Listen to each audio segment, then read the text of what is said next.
आइए एक और स्टॉक जो बड़ा एक्शन में उस पर भी फोकस कर लिया जाए, और वो है वेदांता। वेदांता में बहुत कुछ एक्शन होता हुआ दिख रहा है। डीमर्जर के ऐलान हुए हैं। आशीष बता रहे हैं पूरी की पूरी रिपोर्ट, क्या है इस डीमर्जर की खास बातें। सर बिल्कुल, सबसे पहले आपको बता दूं कि जिन निवेशकों के पास वेदांता का एक स्टॉक है, इन्हें अगली 5 कंपनियों के एक स्टॉक और मिलेंगे। कौन सी कंपनी है, सबसे पहले नाम बता देता हूं। वेदांता एल्यूमिनियम है, Vedanta oil and gas, Vedanta power, Vedanta steel and ferrous, Vedanta base metals, Vedanta limited. सब जानते हैं कि डाइवर्सिफाइड कारोबार है। बड़ा सवाल निवेशकों के मन में यही है कि वेदांता लिमिटेड के अंदर क्या बचेगा। तो मैं आपको बता देता हूं कि हिंदुस्तान जिंक का 64.92% जो स्टेक है वो वेदांता लिमिटेड में रहेगा, लेकिन साथ में जो न्यू एज बिजनेसेस है, मिसाल के तौर पर सेमीकंडक्टर और डिस्प्ले ग्लास मैन्युफैक्चरिंग जो है, ये वेदांता लिमिटेड के अंडर रहेगी। और निकेल और कोबाल्ट यहाँ पर जो इन्होंने जो नए अधिग्रहण किए थे 2 माइंस के, इसके कारोबार भी यहाँ पर आपको देखने को मिलेंगे। लेकिन ये इतनी जल्दी नहीं होगा, 12 से 15 महीने का समय लगेगा ये पूरी रिस्ट्रक्चरिंग प्रोसेस को पूरा होने में।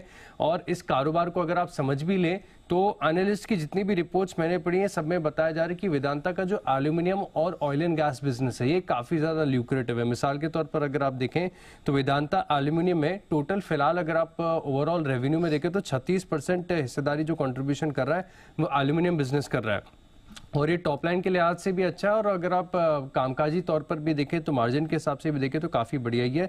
16% का अभी फिलहाल यहाँ पर आप देखिए कामकाजी मुनाफे में योगदान है। सिमिलरली अगर आप देखें तो ऑयल एंड गैस कारोबार है, यहाँ पर टॉप लाइन में योगदान तो केवल 10% का है, लेकिन एबिटा में फिलहाल अगर आप देखें तो कॉन्ट्रीब्यूशन सबसे ज़्यादा ऑयल एंड गैस बिजनेस करता है 22% के कॉन्ट्रीब्यूशन के साथ। और वेदांता लिमिटेड जहाँ पर लगभग सारी जो रेवेन्यू हिंदुस्तान जिंक के माध्यम से आती है, तो यहाँ पर अगर आप देखें तो 24% आय में योगदान रहेगा और 50% के आसपास का एबिटा कंट्रीब्यूशन फिलहाल यहाँ पर देखने को मिलता है। ओवरऑल अगर आप देखें तो ब्रोकरेज हाउस मान रहे हैं कि ये एक नए आयाम खोल देगा प्रमोटर्स के लिए, कि आगे जाके हो सकता है कि वो अपनी इक्विटी को डाइल्यूट कर सकें, अपने कुछ स्टेक्स को फर्दर इन 6 कंपनियों में बेच सकते हैं, जिसके चलते जो कर्ज की चिंता है वो कम हो सकती है। लेकिन सीधे तौर पर जो प्लेज शेयर्स हैं या फिर डेट रिडक्शन है, यहाँ पर कोई असर नहीं होगा।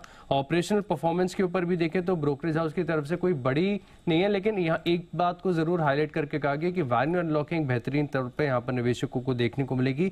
मिली जुली रिपोर्ट्स है। मिसाल के तौर पर अगर आप देखें तो सीएलए से जो है उन्होंने रेटिंग को डबल अपग्रेड कर दिया गया है, लेकिन टारगेट प्राइस कट भी किया, 255 से घटाकर 230 किया। लेकिन इसके पीछे एक और तर्क दे रहे हैं कि पूरे मेटल की रैली में अगर आप देखें या फिर बाजार के जो जितना भी तेजी आई है, इसमें स्टॉक ने बिल्कुल पार्टिसिपेट नहीं किया, इसके चलते डबल अपग्रेड कर दिया है। वहीं सिटी लंबे समय से बेरिश है स्टॉक के ऊपर, अभी भी बिकवाली की राय दी है, 225 का टारगेट दिया है।